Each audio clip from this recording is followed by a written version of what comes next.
Baik, kita lanjutkan lagi. Mohon maaf, tadi saya lupa merekam. Nah, yang paling khas atau yang membedakan antara organ limfatik primer dan organ limfoid sekunder itu adalah kemampuan untuk mempresentasikan antigen. Jadi, organ limfatik sekunder itu dia diberikan kemampuan untuk menyerang pertama kali kuman masuk. Jadi, kalau misalnya teman-teman main catur, itu kalau ada lawan itu kan yang menghadapi pertama pion. Pion, terus kemudian yang menghadapi berikutnya kan ada kuda gitu ya dan lain sebagainya, benteng dan lain-lain yang kemudian raja itu disimpan di paling akhir gitu. Nah, raja dan ratu itu ibarat limfosit B dan limfosit T. Sedangkan sedangkan kuda, kemudian benteng dan lain sebagainya itu adalah organ limfatik sekunder, di mana organ limfatik sekunder itu punya kemampuan untuk mempresentasikan antigen.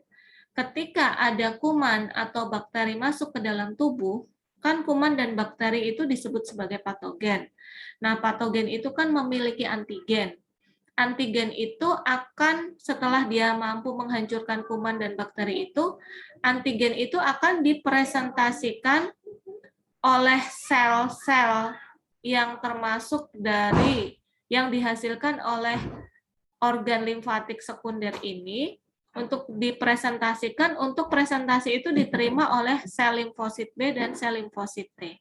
Jadi kalau sudah seperti ini, sel limfosit B dan T itu dia cuma nerima laporan, kemudian mengingat-ingat kembali antigen yang pernah masuk itu, pada saat kemudian antigen itu nanti patogen itu datang dengan antigen yang sama, nanti dia bisa lebih cepat menanggulanginya. Ada yang ditanyakan nggak teman-teman?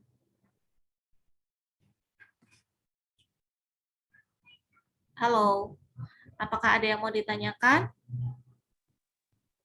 Belum ada, Ibu. Belum ada, Ibu. Baik, kalau belum ada, kita lanjutkan ya.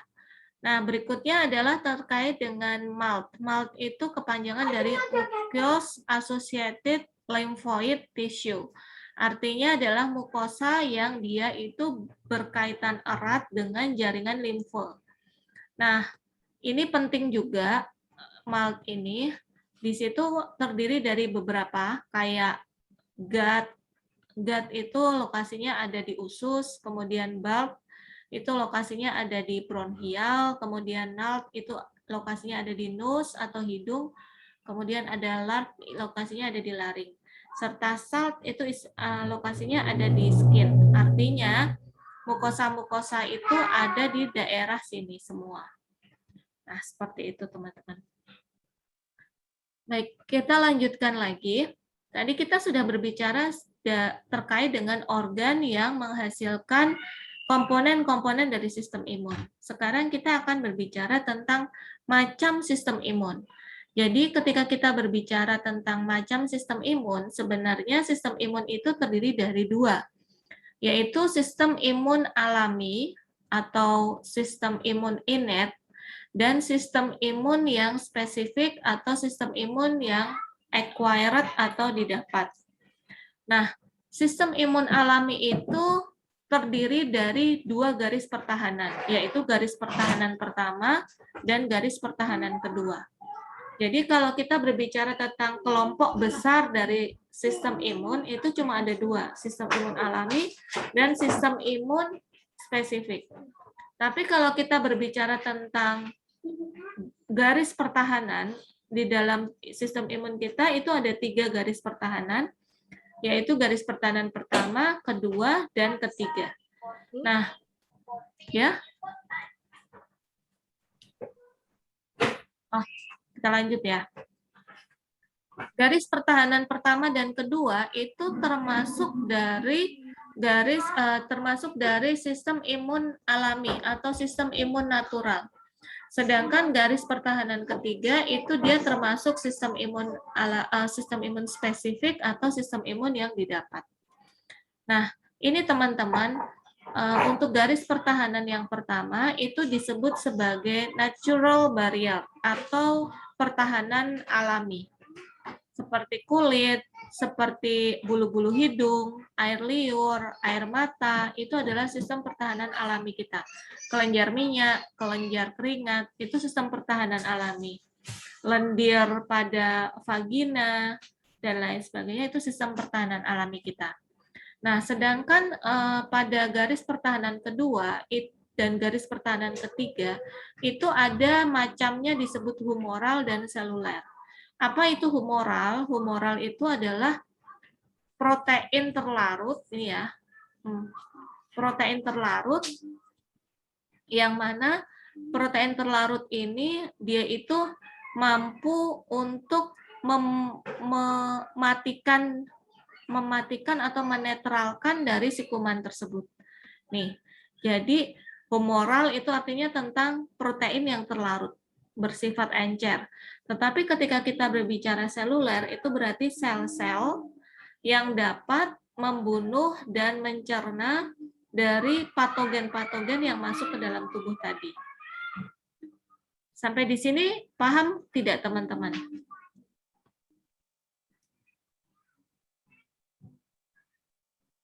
Bagaimana? Apakah ada yang mau ditanyakan?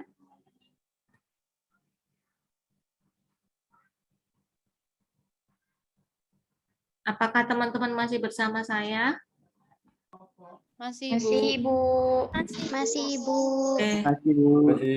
Apakah cukup jelas? Jelas, Ibu. Jelas, Ibu. Baik, minta tolong untuk teman-teman yang baru datang bisa di-share link presensinya ya.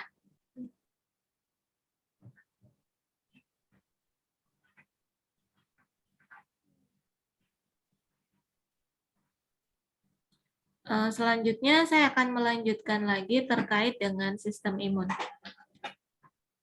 Baik, teman-teman, ini kalau kita melihat gambar di slide 8 ini, kita bisa mengetahui bahwa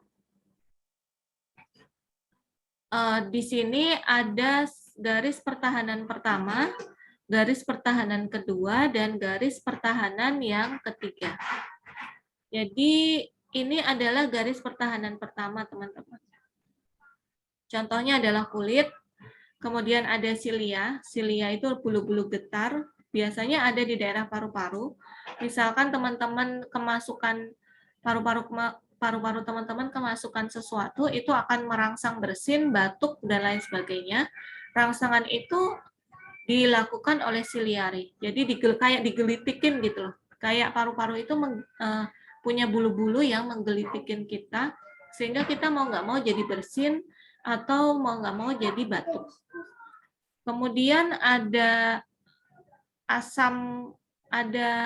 gastric juice atau asam lambung yang sangat asam, sekitar 1-2 pH-nya. Ini berfungsi untuk membunuh kuman terhadap makanan yang kita makan. Kemudian ada lisosim yang ada di air mata ataupun di air liur, itu penting banget juga. Jadi kalau zaman dulu, misalkan ada neneknya yang kemudian ketika teman-teman jatuh terus disemprotin air liur gitu ya. Atau teman-teman biasanya kalau misalnya ketusuk peniti ataupun kena pisau, itu secara otomatis akan mengemut ya, kayak mengulum jarinya yang terluka itu.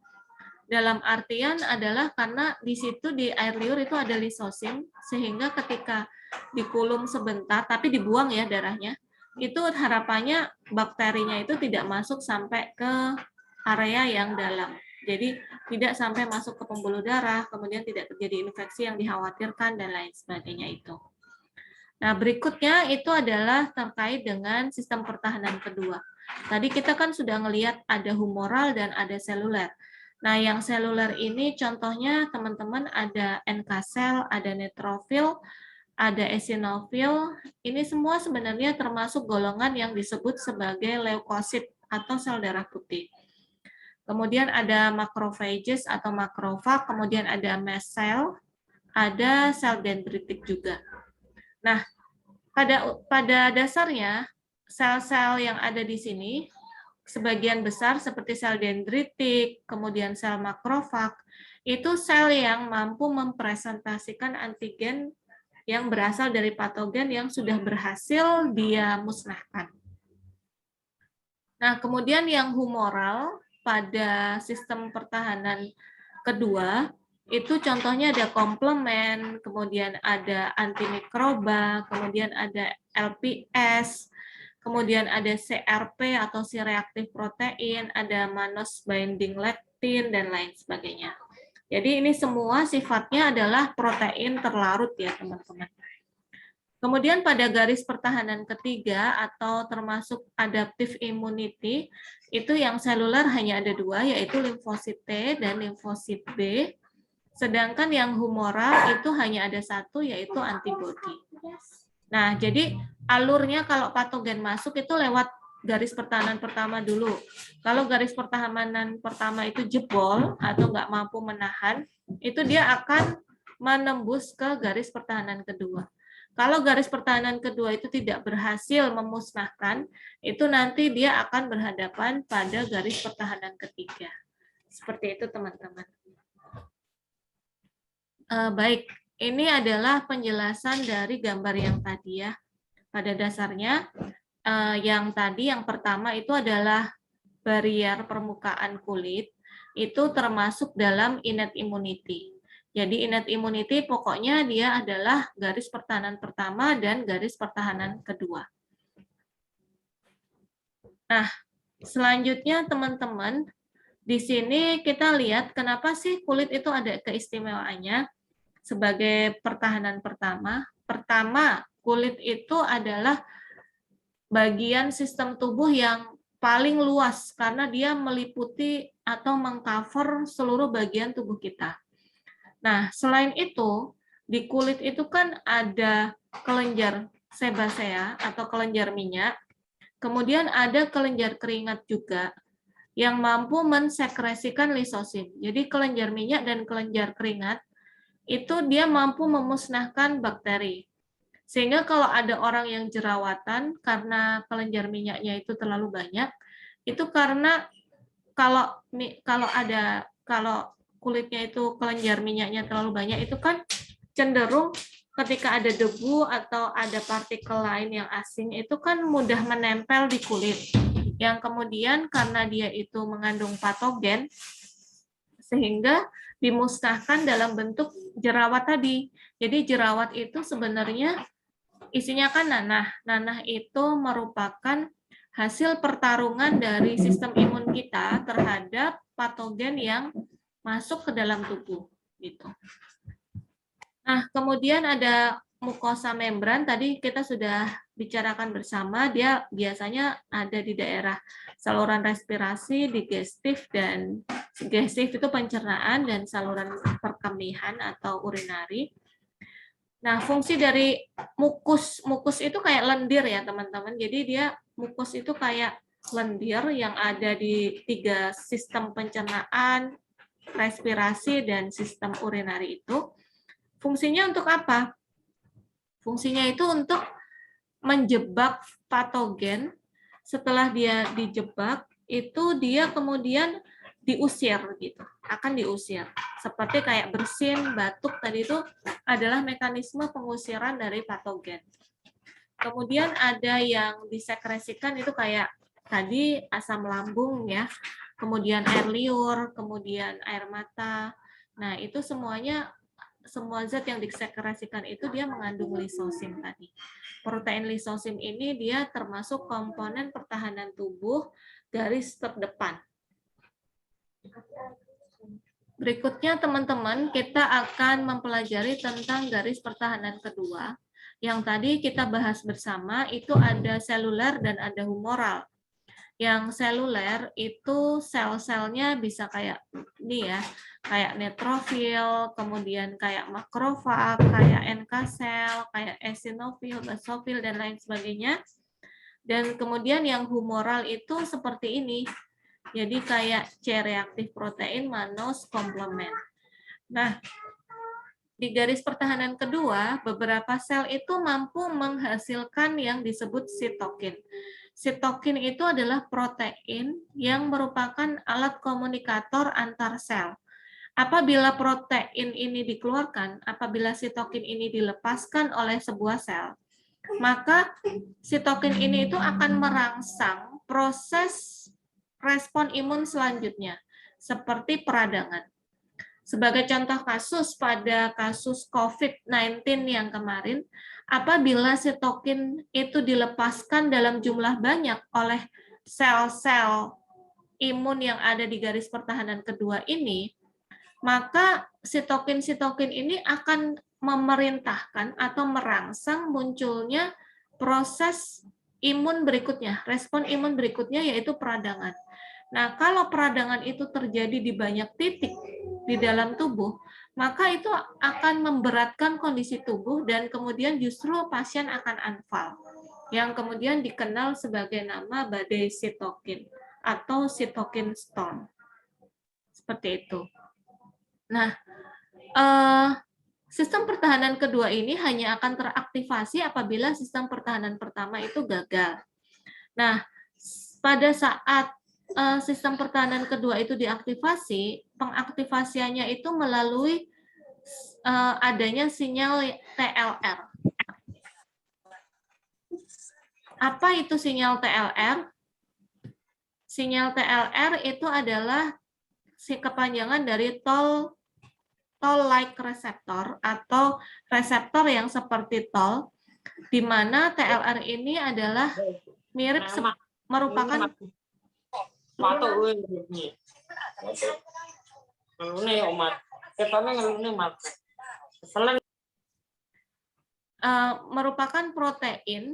merupakan protein yang dia itu akan mampu mengenali patogen dari patogen ya melalui RNA yang dimilikinya, yang kemudian TLR ini akan merangsang proses selanjutnya seperti itu.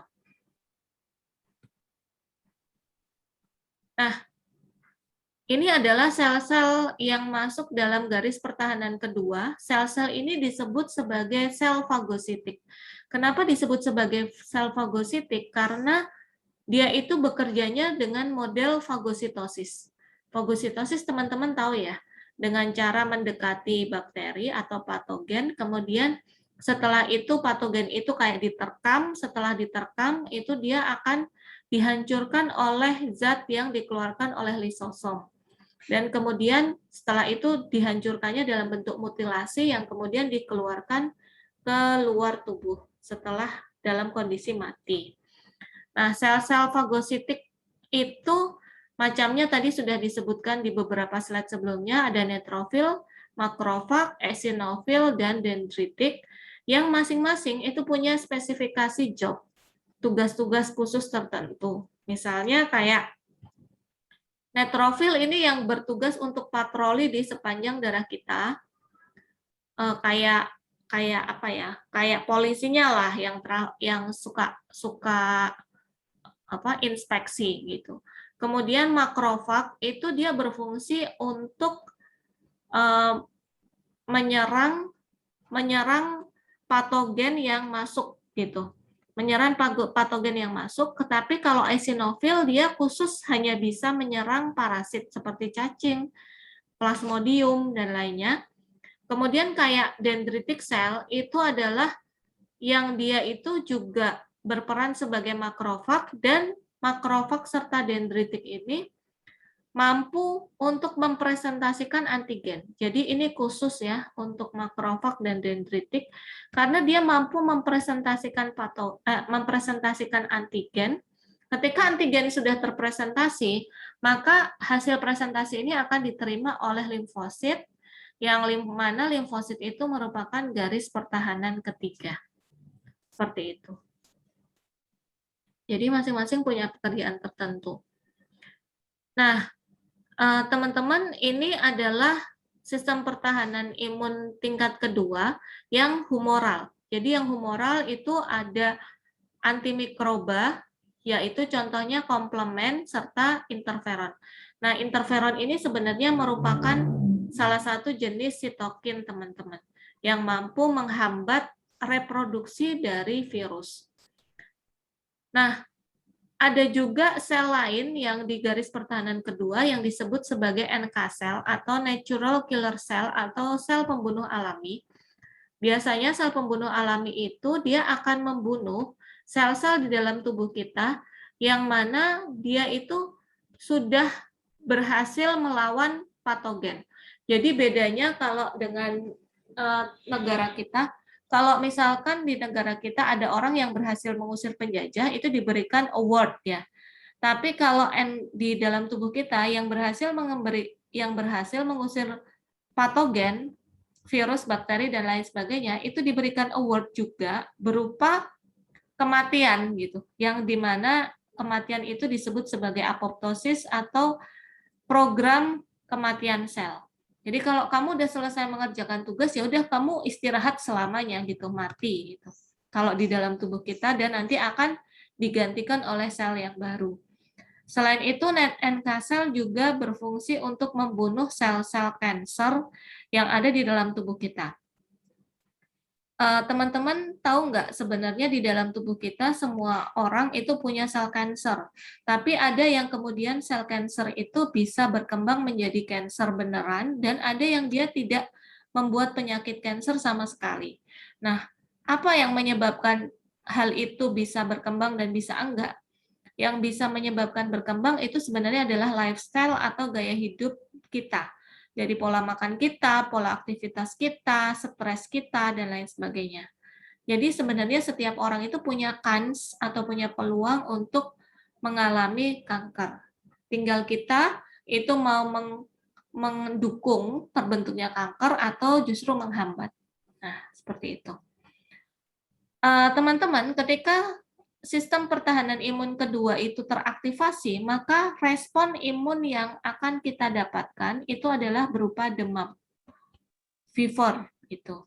Nah, fever atau demam ini cukup penting ya teman-teman, jadi jangan buru-buru langsung minum paracetamol atau penurun demam. Ketika kita demam, tunggu sampai demam kita itu di atas 38. Kenapa? Karena pada saat 38 kurang itu kita membutuhkan demam itu supaya produksi sel darah putih itu bisa distimulasi dalam jumlah yang banyak untuk membunuh patogen yang sudah masuk ke dalam tubuh. Selain itu, adanya demam tadi itu juga akan merangsang terjadinya perbaikan jaringan atau tissue repair. Baik, teman-teman, apakah ada yang mau ditanyakan sampai di sini?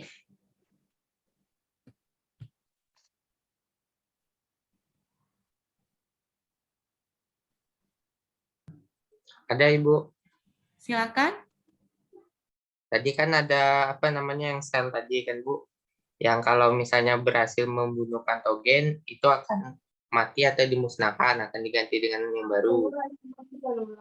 Terus kalau dia tidak berhasil membunuh, Bu, maka dia akan tetap dan penyakit itu terus bagaimana, Bu? Oh, iya. Jadi pada dasarnya ketika NK sel itu sudah bergerak, itu sel-sel tersebut pasti akan dirangsang untuk dia bisa mati. Nah, dirangsang untuk mati yang membunuh siapa? Yang membunuh itu sel itu sendiri, bukan NK sel ya. Jadi NK sel itu hanya merangsang supaya sel itu nanti bunuh diri gitu. Nah, yang membunuh siapa ya? Sel itu sendiri. Dan bagaimana kalau kemudian sel itu tidak mau bunuh diri? Sejauh ini sel itu selalu patuh kepada tubuh kita. Jadi sejauh ini tidak ada sel yang tidak mau apoptosis gitu. Apoptosis atau bunuh diri tadi. Pasti dia akan bersedia apoptosis ketika tugasnya itu sudah selesai. Karena itu malah justru kebahagiaan baginya, karena kan dia sudah lelah ya. Jadi sifat dari sel kita itu sekali pakai gitu. Kalau sudah terpakai, sudah berhasil menjalankan tugas, ya udah dia harus istirahat gitu, reses gitu. Seperti itu. Oke, baik, cukup jelas ya, Dek? Nggih, jelas, Bu. Baik, kita lanjutkan lagi ke respon inflamasi. Seperti yang tadi saya sudah bilang bahwa respon inflamasi itu adalah respon yang terjadi kalau pertahanan kedua itu teraktivasi. Nah, inflamasi itu nama lainnya peradangan. Jadi kalau misalnya teman-teman ada radang di mata, radang tenggorokan, itu sebenarnya yang sedang bereaksi itu adalah pertahanan imun tingkat kedua. Nah, sebagai contoh untuk respon inflamasi, ini ada di slide ini. Tapi saya nggak akan membahas slide ini banyak-banyak, karena nanti di semester 2 itu akan ada satu meeting khusus yang membahas tentang respon inflamasi. Jadi saya skip aja ya untuk yang ini. Ini adalah salah satu gambar yang menjelaskan respon inflamasi. Baik, selanjutnya teman-teman kita akan membedakan sistem imun alami dan sistem imun adaptif atau sistem imun tingkat ketiga. Jadi ini sistem imun alami itu tingkat pertama dan kedua. Kalau sistem imun adaptif itu sistem imun tingkat ketiga. Perbedaannya itu dari beberapa variabel. Dari waktunya, dari spesifikasinya, kemudian dari respon terhadap infeksi yang berulang. Jadi kalau sistem imun alami itu dia waktunya itu cepat banget gitu. Jadi ada patogen masuk itu langsung nanti ketemu sama sistem imun pertama, dan kalau gagal nanti masuk ketemu sistem imun kedua. Jadi hitungannya hanya dalam hours gitu, dalam jam saja. Kemudian dia itu spesifikasinya terbatas ya. Jadi dia itu primitif gitu. Dia primitifnya itu kenapa? Karena semua patogen yang masuk itu dianggap sebagai patogen baru. Jadi kalau misalnya nih ada virus influenza tipe A, ketika dia masuk, dia lolos dari pertahanan imun pertama, kemudian masuk sampai ke garis pertahanan kedua, itu dia diserang mati, lumpuh kan? Hasilnya berupa demam, peradangan, inflamasi. Demam itu kayak nanti ada nyeri tekan, nyeri telan, ataupun gatal-gatal, itu adalah salah satu bentuk nyeri, kemudian bengkak, kemudian ada demam, dan lain sebagainya. Itu salah beberapa dari gejala demam atau inflamasi, gejala peradangan. Nah, kalau kemudian si virus influenza A tadi sudah berhasil dilumpuhkan di garis pertahanan kedua, beberapa bulan kemudian atau beberapa minggu kemudian virus itu datang lagi dalam bentuk yang sama. Itu sistem imun alami itu tidak mengenalinya kembali sebagai sesuatu yang pernah masuk. Jadi dia akan mengenalnya itu sebagai benda asing lagi yang baru datang, seperti itu. Jadi dia tidak memiliki memori, tidak memiliki ingatan, sehingga spesifikasinya itu dia terbatas. Kemudian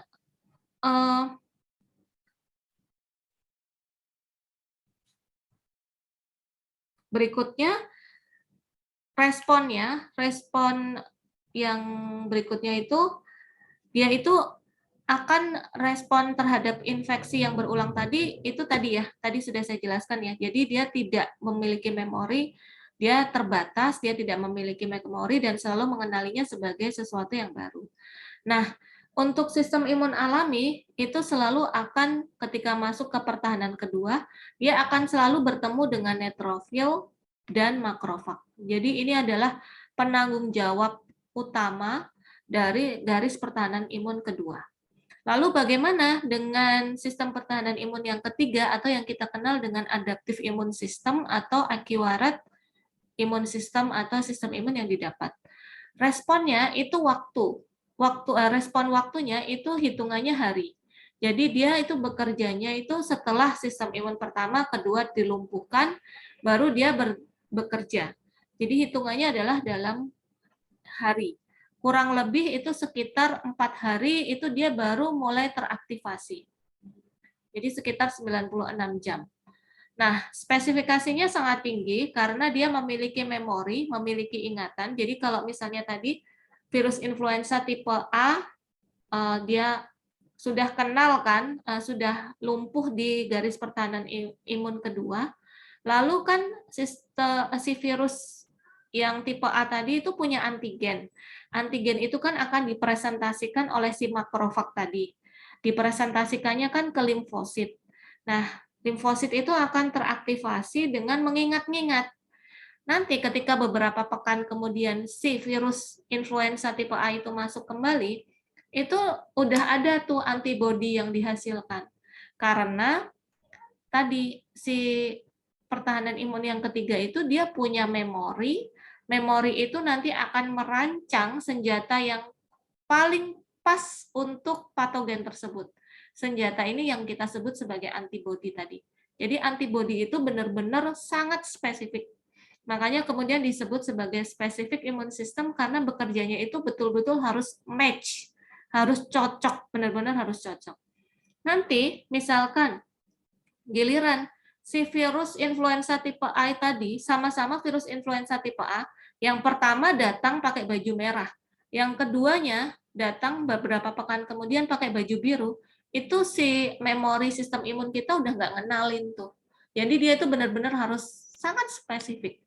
Pakai baju merah ya ketemunya pakai baju merah, kalau ganti baju biru udah dianggap sebagai mutasi dari virus itu, jadi akan dianggap sebagai benda asing yang baru.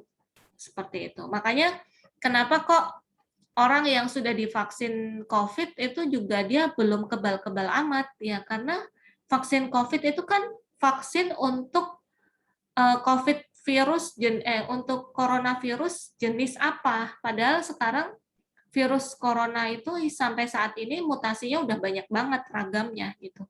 Jadi kenapa kok bisa terkena lagi? Karena tadi kalau misalnya yang datang itu bajunya ganti, jangankan baju, kacamatanya ganti, pakai kacamata tadinya nggak pakai kacamata, atau tadinya rambutnya lurus kemudian dikriwil gitu, itu udah nggak dikenali lagi sama sistem imun tubuh kita. Seperti itu. Jadi jangan pernah terlalu merasa sangat aman ketika sudah divaksin. Tetap harus kita prokes. Oke, nah ketika kita masuk ke sistem imun tingkat ketiga, itu kita akan berhadapan dengan limfosit B dan limfosit T. Baik, teman-teman, ini adalah garis pertahanan imun ketiga, yaitu selnya adalah limfosit B dan limfosit T. Semuanya sama-sama dilahirkan dari bone marrow, di sini ya. Tetapi maturasi atau pematangannya, kalau B itu tetap matang di bone marrow, di sumsum tulang belakang, tapi kalau limfosit T dia nyantrik dulu, masuk pesantren dulu. Pesantrennya di mana? Pesantrennya di timus. Gitu. Nah, itu yang membedakan. Lalu selain itu, perbedaan yang lain adalah limfosit B ini bekerja secara humoral, bekerja melalui protein-protein. Dalam hal ini adalah dia sebagai tempat untuk menghasilkan antibodi. Jadi limfosit B itu sebagai jenderal yang dia itu berfungsi untuk menghasilkan senjata-senjata.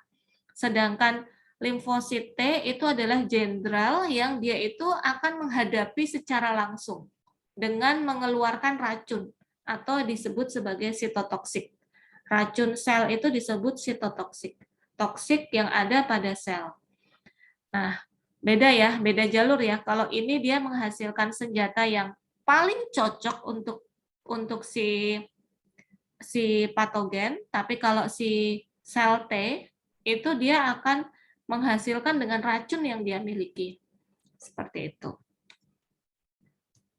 Baik, sampai di sini apakah ada yang mau ditanyakan teman-teman? Atau mau bisa dilanjutkan? Lanjut, Ibu. Lanjut, Ya. Ibu. Baik, saya lanjutkan kembali. Jadi kita akan mengenal bahwa tipe limfosit kan ada dua, B dan T. Tapi jenis dari setiap limfosit itu ada beberapa jenis. Gitu. Kita lihat di slide 19 yang paling jelas. Kayak limfosit B, itu dia terdiri dari 3 macam. Jadi ada B plasma, B memory, dan B development. Nah, B plasma inilah yang berfungsi untuk menghasilkan atau memproduksi antibodi. Sedangkan B memory itu dia fungsi utamanya adalah mengingat-ingat. dari antigen yang dimiliki oleh patogen yang pernah masuk ke dalam tubuh. Dan ada B development. B development itu adalah yang berfungsi untuk memproduksi B plasma dan B memori. Jadi B development itu kayak sel B indukan gitu, yang untuk menghasilkan B plasma dan B memori. Nah, adapun untuk sel T itu dia memiliki 4 jenis macam. Ini kita tidak akan bicarakan ya, karena ini adalah sel T dalam bentuk imatur. Nah, sel T yang sudah matur itu dia akan terbentuk menjadi 4 jenis, yaitu ada sel T regulator, sel T memori, yang memiliki sel T memori ini memiliki fungsi yang sama dengan sel limfosit B memori.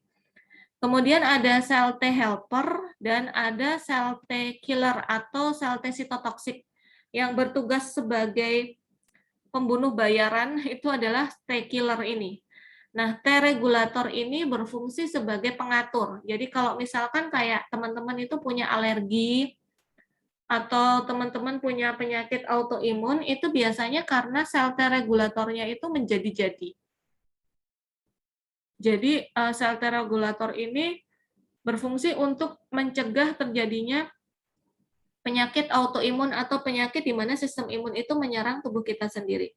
Tapi kalau sel T regulatornya nggak bisa dikendalikan, itu malah justru penyakit autoimun itu terjadi gitu.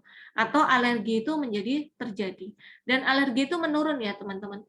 Diturunkan secara genetik. Jadi kalau misalkan teman-teman itu punya alergi, kemungkinan besar anaknya itu nanti akan punya alergi. Akan lebih gawat kalau teman-teman menikah dengan pasangan yang dia juga punya alergi, meskipun alerginya beda. Itu nanti double alergi anaknya. Gitu. Dan luar biasa, penanganan terhadap alergi itu cukup rumit. Gitu. Kemudian ada sel T helper. Sel T helper itu disebut sebagai sel T penolong. Nama lain dari T helper itu adalah CD4. Kenapa disebut CD4? Karena T helper ini dia punya protein penanda yang disebut CD4. Nah, ini nanti akan kita bicarakan lagi di semester 3-4, itu pada saat kita ngomongin tentang penyakit AIDS. Nah, ini penyakit ini yang akan berkaitan erat dengan CD4.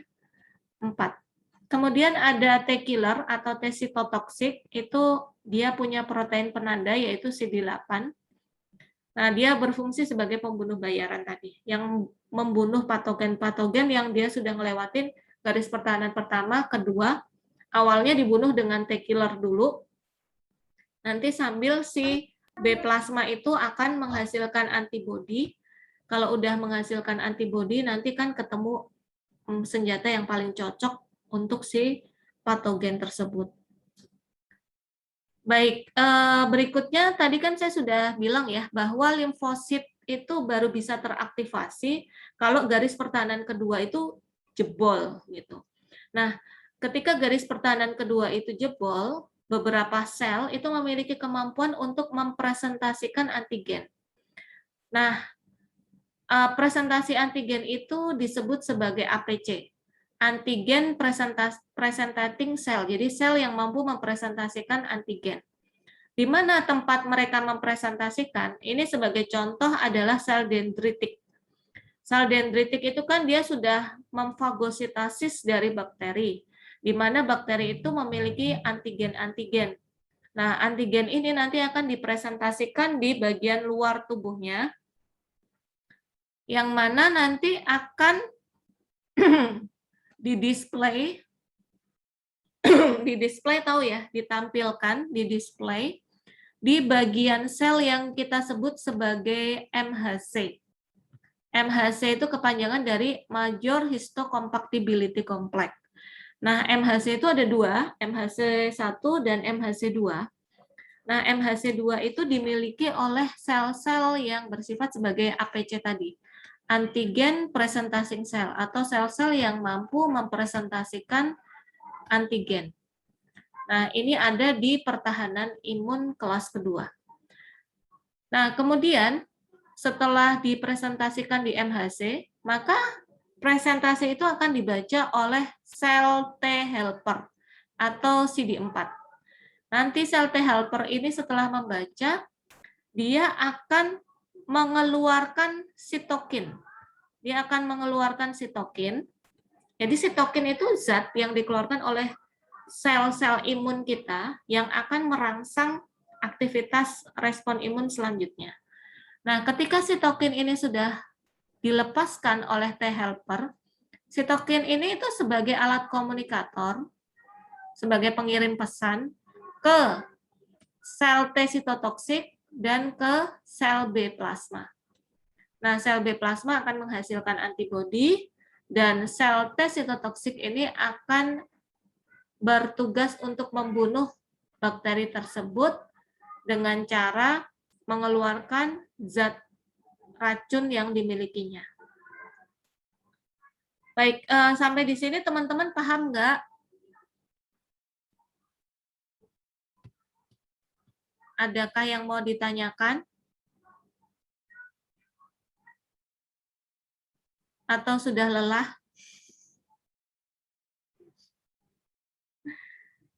Belum ada? Belum ada yang mau ditanyakan? Bisa dipahami ya? Belum, Bu. Saya nggak kecepatan kan ngomongnya?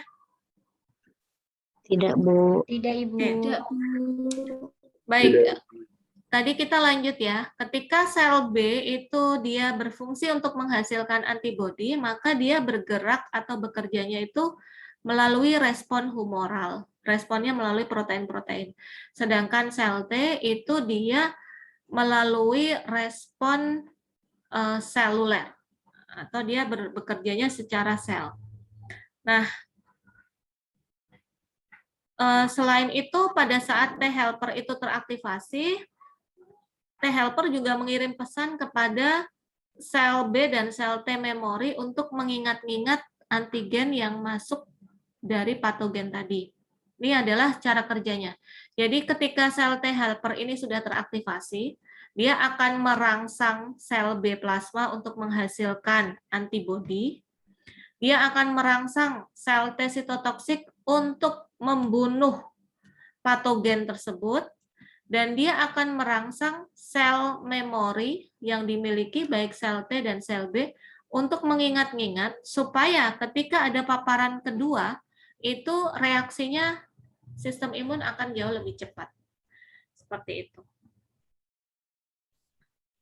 Baik, teman-teman, ada mekanisme pengenalan antigen. Mekanisme pengenalan antigen yang dimiliki oleh sel B dan sel T itu adalah dengan melalui reseptor yang spesifik yang dimilikinya. Nah, teman-teman kalau mau melihat seperti apa sih bentuk sel B sebenarnya, sel B itu bentuknya sebenarnya seperti huruf Y, dan sel T itu bentuknya seperti I double. Nah, masing-masing dari sel B dan sel T itu memiliki antigen binding set atau sisi yang mampu mengikat antigen. Nah, sisi yang mampu mengikat antigen inilah yang berfungsi untuk mengenali antigen tersebut. Seperti itu. Nah, ini kalau di sel B lokasinya ada di daerah Y-nya. Y-nya itu yang miring, tapi kalau di sel B itu lokasinya berada di puncak dari bagian atas dari sel T. Nah, teman-teman kita lihat ya. Kita lihat di sini bahwa cara kerja dari limfosit itu sangat benar-benar sangat spesifik. Jadi ini adalah contoh sebagai limfosit B. Limfosit BB itu kan memiliki binding set tadi, antigen binding set. Nah, antigen binding set itu dia punya bentuk yang khas gitu. Jadi kalau misalkan ada antigen dari patogen lain, misalnya bentuknya segitiga ini ya, dia masuknya ke lingkaran ini itu nggak bisa, nggak cocok gitu. Dia masuk ke lingkaran ini nggak bisa, nggak cocok. Jadi dia benar-benar harus match, benar-benar harus match. Maka kalau misalnya ada virus yang mutasi, kemudian antigennya misalnya satu sisi ini jadi kriwil sedikit aja, itu udah nggak bisa dikenali oleh antibodi sebagai sebuah antigen yang pernah masuk ke dalam tubuh. Itu sudah dianggap sebagai new antigen atau antigen baru. Nah, teman-teman, tadi kita berbicara bahwa limfosit B itu mampu menghasilkan antibodi. Antibodi di dalam tubuh kita sejatinya ada 5, teman-teman. Antibodi G, M, A, D, E. Cuman saya biasanya membuat jembatan keledainya itu GAM-D. G, A, M, D, E. Nah, antibodi yang dimiliki oleh kita sejak lahir itu adalah antibodi M. Itu kita dapatkan dari ibu kita saat kita masih ada di antibodi G. Antibodi G. Antibodi G ini didapatkan dari ibu kita melalui plasenta atau ari-arinya. Dan ada antibodi yang paling banyak di dalam tubuh kita itu adalah antibodi A. Antibodi A itu ada di mukosa pencernaan, seperti mulut, kemudian pada esofagus, dan pada usus kita. Setiap antibodi itu memiliki fungsi-fungsi yang spesifik. Jadi ada fungsi-fungsi yang tertentu yang dimiliki oleh antibodi tersebut. Oke. Lanjut lagi ke MHC ya teman-teman. Tadi kan kita sudah ngomong terkait dengan major histocompatibility complex, yaitu tempat di mana antigen itu dipresentasikan dari sebuah sel, dan kemudian tempat itu akan dibaca oleh limfosit.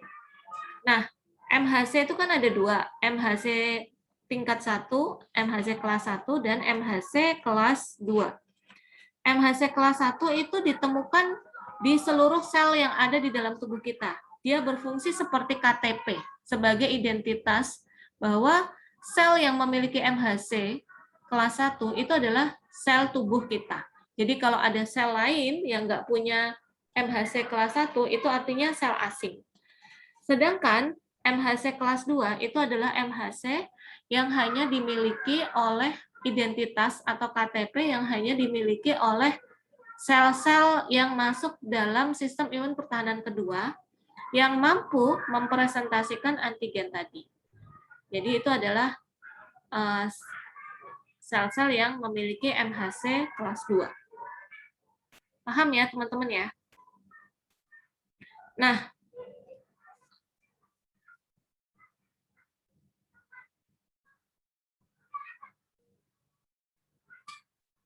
MHC kelas 1 ini juga mampu mendisplay dari patogen yang pernah masuk, dari antigen, mendisplay antigen dari patogen yang pernah masuk ke dalam tubuh, tetapi dengan cara dia itu harus mengalami infeksi dulu.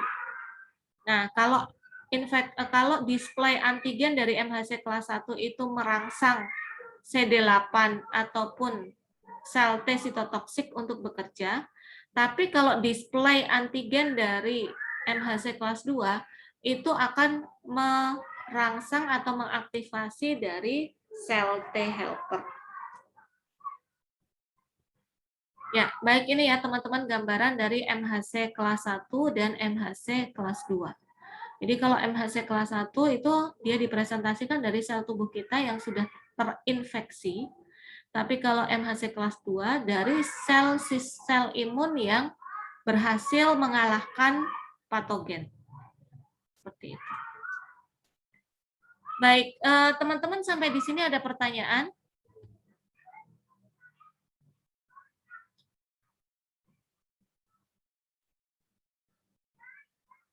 Tidak ada? Belum ada, Ibu. Baik, kalau belum ada, kita lanjut ke sistem imun aktif dan sistem imun pasif. Sistem imun aktif itu adalah sistem imun yang kita punyai setelah kita itu terinfeksi penyakit, teman-teman. Jadi, ketika kita sudah dapat paparan patogen, ataupun kita sudah mendapatkan vaksin itu kan kita terpapar ya oleh virus atau bakteri, tapi yang sudah lemah. Gitu. Jadi, imunitas aktif adalah imunitas yang mana dia itu berlangsung seumur hidup. Last of a lifetime itu artinya dia berlangsung seumur hidup. Kemudian dia akan teraktivasi kalau kita sudah terpapar oleh antigen patogen yang masuk tadi. Dan dia itu akan mengaktifasi dari sistem imun tingkat ketiga. Nah, salah satunya mekanisme untuk memanipulasi supaya terbentuknya imunitas aktif adalah dengan cara vaksin, atau proses vaksinasi itu disebut sebagai imunisasi. Sedangkan kalau untuk imunitas pasif itu dia hanya terbentuk pada waktu singkat. Dan di sini itu bisa mentransfer antibodi yang dimiliki satu orang ke orang lain. Contohnya pada saat COVID-19 itu kan ada mekanisme pengobatan dengan itu ya, donor plasma. Donor plasma kan teman-teman. Nah, donor plasma itu sebenarnya adalah transfer antibodi dari orang yang sudah pernah terinfeksi COVID dan udah sembuh, itu kan berarti dia punya antibodi tuh.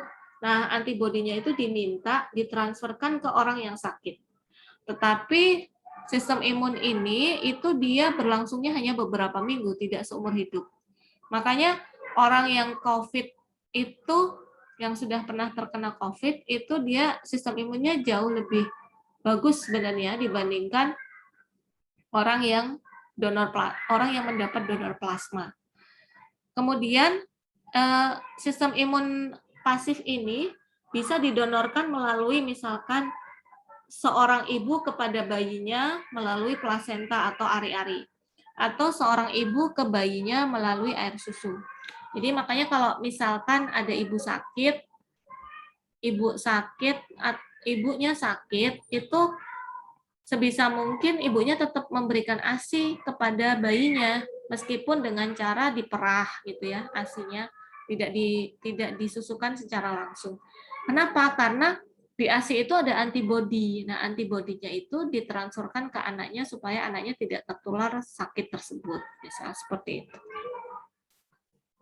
Nah, ini adalah respon imun primer dan respon imun sekunder, teman-teman. Yang disebut primer itu adalah ketika pertama kali tubuh kita kemasukan antigen tertentu. Biasanya itu terjadi sekitar 10-14 hari waktu yang diperlukan sampai tubuh kita mampu memproduksi antibodi.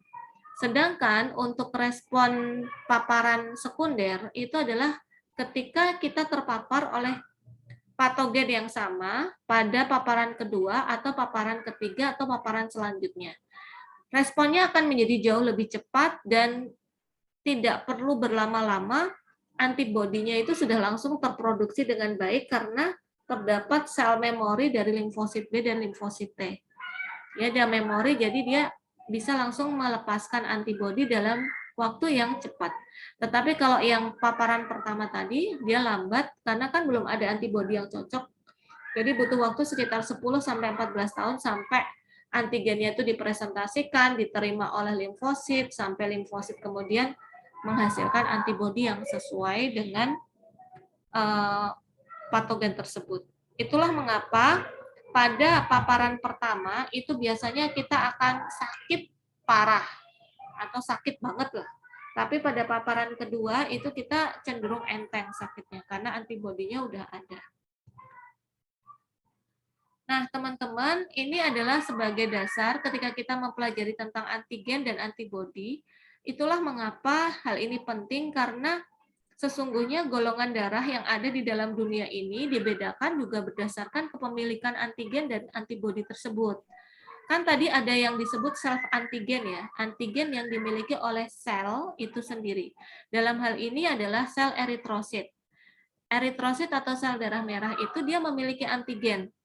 Nah, orang yang memiliki golongan darah A itu dia memiliki antigen A, B memiliki antigen B, AB memiliki kedua antigen tersebut, dan O itu tidak sama sekali memiliki antigen A maupun B. Kebalikannya, ketika di dalam sel darah merahnya itu terdapat antigen A, maka di plasma darahnya itu terdapat antibodi. Jadi kalau golongan darah A, dia punya antibodinya B, atau dia punya antibodi anti B. Kemudian ketika dia golongan darah B, dia punya antibodi anti A, dan selanjutnya. Nah, itulah dari sinilah kemudian kita mengenal kenapa kemudian golongan darah AB itu adalah golongan darah yang dia itu mampu menerima donor dari golongan darah manapun. Karena di plasmanya itu dia sama sekali tidak memiliki antibodi baik anti A maupun anti B. Sedangkan golongan darah O itu kenapa dia menjadi donor universal? Karena di golongan darah A itu dia tidak memiliki antigen apapun, antigen A maupun antigen B. Jadi dia bisa donor ke golongan darah AB, bisa juga ke golongan darah B, bisa juga ke golongan darah A. Nggak masalah. Jadi orang yang memiliki golongan darah O itu harus banyak memberi. Karena dia bisa ngasih ke siapapun. Dan orang yang memiliki golongan darah AB itu cenderung menerima. Gitu ya. Nah, ini berbeda lagi kalau kita berbicara secara psikologi ya. Kalau berbicara psikologi biasanya golongan darah A itu cenderung orangnya rapi, rajin, tapi sensitif gitu ya. Kalau golongan darah B itu cenderung orangnya suka tantangan, kemudian ngasal, tapi susah diatur gitu, tapi dia suka tantangan gitu, petualang. Kemudian golongan darah O itu cenderung dia itu oportunis ya, maksudnya bisa berteman dengan siapa aja, dan golongan darah AB itu cenderung dia itu yang seringnya ngikut ke orang-orang yang dominan. Nah, dalam hal ini yang biasanya dominan itu orang golongan darah B dan orang golongan darah O. Tergantung lingkungan dia itu ada di mana. Jadi kalau teman-teman nanti misalnya kerja kelompok, kalau saya secara pribadi senangnya ngajak orang-orang yang memiliki golongan darah A, karena rajin kan, jadinya dia bisa menyelesaikan tugas dengan cepat. Gitu. Tapi kalau mau seru-seruan, mau petualangan, mau ngelanggar aturan, ajak aja anak-anak golongan darah B. Mereka biasanya suka tantangan dan lainnya. Boleh benar, boleh salah, nggak tahu ya, tapi ini adalah ilmu psikologi yang berkaitan dengan golongan darah. Oke, teman-teman, saya lanjut lagi. Selain golongan darah itu pembagiannya ada golongan darah ABO, golongan darah juga dibagi lagi menjadi resus berdasarkan resus. Jadi resus itu ada dua, resus positif dan resus negatif. Nah, sebenarnya resus positif dan resus negatif itu tidak menjadi masalah, teman-teman. Tetapi permasalahannya adalah ketika seorang ibu, dia itu memiliki resus negatif, tetapi suaminya itu resusnya positif. Nah, kebetulan setelah dia itu melakukan hubungan dan terciptalah sebuah janin, janin itu memiliki resus positif gitu. Nah, resus positif yang ada di dalam perut si ibu itu kan dianggap sebagai benda asing karena nggak cocok tuh resusnya. Maka biasanya kehamilan itu menjadi bermasalah. Jadi kayak misalnya dia itu sering bleeding gitu ya, lemah, maksudnya rentan gitu. Untuk yang pertama, anak pertama itu bisa lahir dengan normal. Tapi pada saat anak kedua, antibodi terhadap resus positif tadi sudah dimiliki si ibu. Sehingga ketika kondisi itu terjadi di kehamilan kedua, ketiga, keempat, itu biasanya anak itu tidak bisa diselamatkan pada saat ada di dalam kandungan. Bisa diselamatkan apabila si ibu itu diberikan antibodi anti RH. Jadi antibodi anti RH itu bisa menyelamatkan si ibu itu, si janin itu lahir dengan selamat. Tapi punya resiko bahwa si ibu itu menjadi lebih rentan karena kan antibodinya itu ditekan seperti itu. Nah, teman-teman, ini yang terakhir itu adalah ketika kita melakukan transplantasi organ. Nah, itu kita harus sadar betul bahwa tidak ada di dunia ini dua orang yang betul-betul cocok banget ya. Sel-selnya, bahkan molekul-molekul MHC-nya itu persis cocok banget, itu nggak ada. Oleh karena itu, ketika kita transplantasi itu betul-betul kita harus melakukan banyak pemeriksaan untuk mengetahui kecocokannya itu seberapa persen gitu. Dan nggak ada yang betul-betul 100% cocok. Biasanya ada sekitar 80, 90, 70 gitu. Itu udah hebat banget gitu ya. Nah, ketika pada saat organ itu sudah ditransplantasikan, itu terkadang orang yang menerima transplantasi itu masih menganggap organ yang masuk itu adalah sebagai benda asing, sehingga diserang tuh sama antibodi yang dia miliki. Oleh karena itu, biasanya pemberian antibody itu dilakukan pada saat transplantasi ataupun pada saat tadi ibu yang hamil tapi hamilannya itu memiliki resus yang berbeda antara janin dengan ibunya. Seperti itu. Jadi hal-hal seperti ini, pengetahuan tentang antigen antibody itu sangat penting untuk kita melakukan tindakan-tindakan medis kayak donor darah, kayak transplantasi, dan lainnya.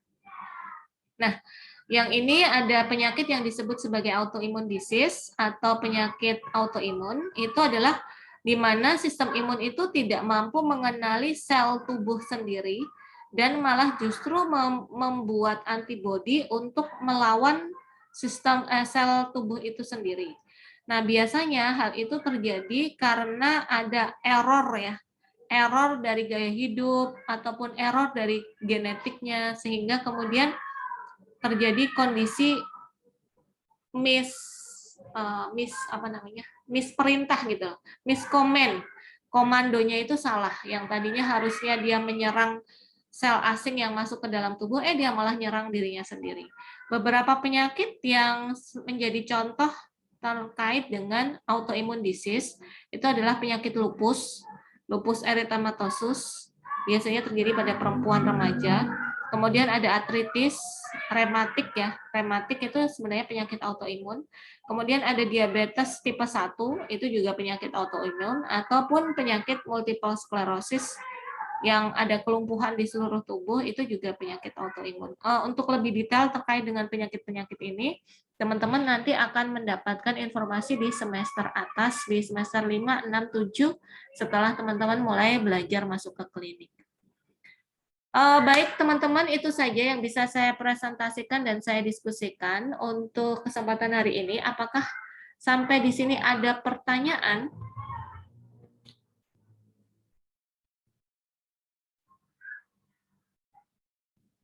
Adakah pertanyaan?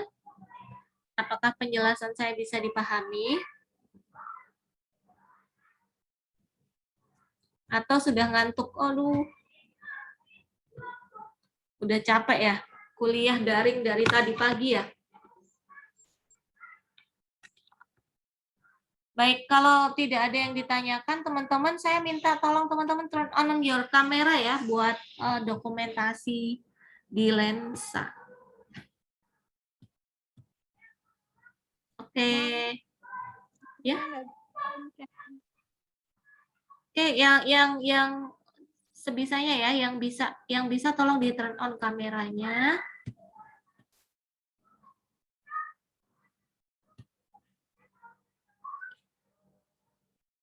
Oke, sebentar. Gaya bebas teman-teman.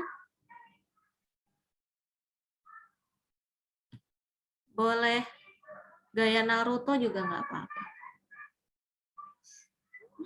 Oke, terima kasih teman-teman atas partisipasinya di Zoom hari ini. Semoga teman-teman nyaman kuliah di biomedik. Susah nggak kuliah biomedik? Enggak kan?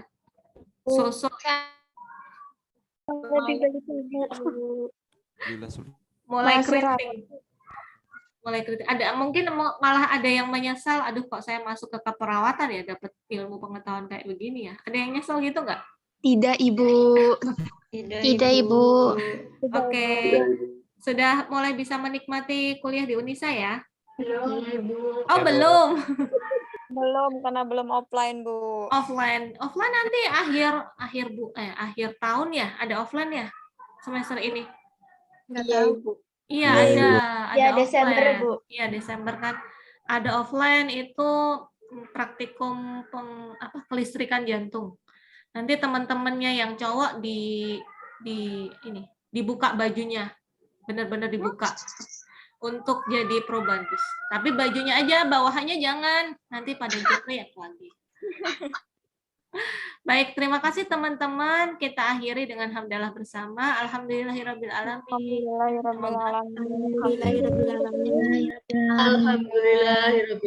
Semoga manfaat ya untuk pertemuan hari ini. Assalamualaikum warahmatullahi wabarakatuh. Bye-bye.